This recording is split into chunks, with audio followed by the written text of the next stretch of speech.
আসসালামু আলাইকুম। আজকে আমি মিষ্টি কিছু বানাচ্ছি, ডেজার্ট। এটার নাম হচ্ছে কমলাভোগ। এটা নারকেলের, নারকেল কুড়িয়ে বেটে নিয়েছি মিহি করে।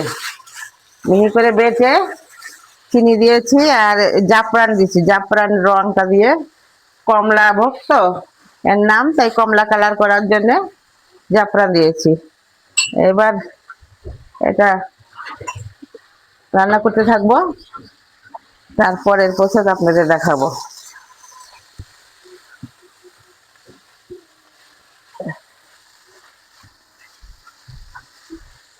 নারকেল তো এমনিতেই তেল থাকে, এটা তেল দেওয়া লাগবে না, আবার ঘি অন্য কোনো কিছুই লাগবে না, এমনিতেই তেল ছেড়ে দেবে।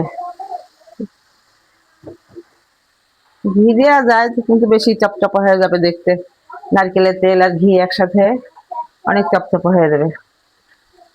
নারকেল যদি কম শুকনো থাকে, কাঁচা কাঁচা থাকলে অনেক নারকেলের তেল থাকে না, ও তখন একটু ঘি দিয়ে নেওয়া যায়।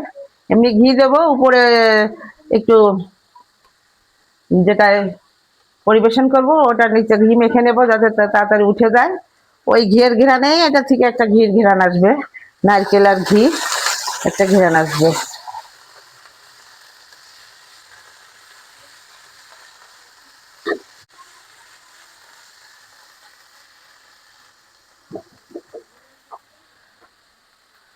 হতে থাক, তার আগে বলি আপনারা আমার সাথে আছেন যারা রান্নাটা দেখছেন, একটু সাবস্ক্রাইব করে দিয়ে লাইক দিয়ে দেখতে থাকেন। সবসময় একই কথা বলি, এটা আমার বলা কর্তব্য। আপনাদের কাছে না বললে আপনারা তো কি করে বুঝবেন যে আমার একটা সাবস্ক্রাইবের দরকার। সবাই দেখে চলে যাচ্ছেন, একটু সাবস্ক্রাইব করে দিয়েন। ভিউ হয় কিন্তু সাবস্ক্রাইব হয় না, একটু সাবস্ক্রাইব করে দিয়েন, আমাকে সাবস্ক্রাইবের দরকার। আর যারা ফেসবুক থেকে দেখছেন তারা একটু ফলো দিয়ে রাখবেন। তাহলে হতে থাক, এরপরে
এই যে আপনাদের দেখাচ্ছিলাম নারকেলটা আগে করে নারকেলটা বেড়ে রেখেছিলাম, এর নিচে এক পরত আছে আর অর্ধেক উঠায় এখন এটাকে ঢেকে দিলাম।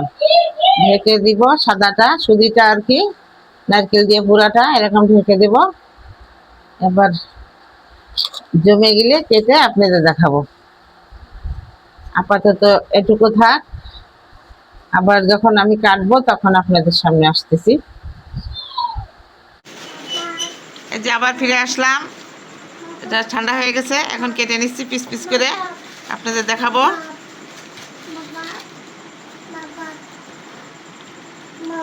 নারকেলের কমলা ভোগ তৈরি করেছি।